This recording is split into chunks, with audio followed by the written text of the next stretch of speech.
নমস্কার, আমি তিজল মুখার্জি। কবি শ্যামল কান্তি দাসের লেখা খেলার মাঠ।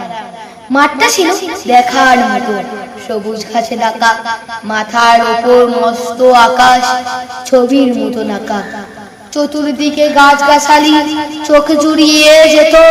সকাল বিকেল কত যে লোক হাওয়া বাতাস খেত।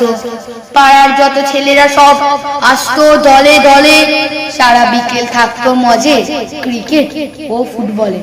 খেলতে খেলতে কত রকম ঝগড়া মারামারি, হাততালিতে কান পাতা দায়, ওভার বাউন্ডারি। ক্যাংলা পিনুর পায় কি জোর, শব্দ ওঠে গোল। খেলার মাঠে বিকেল বেলা তুমুল করল, সেই মাঠে আর হয় না খেলা।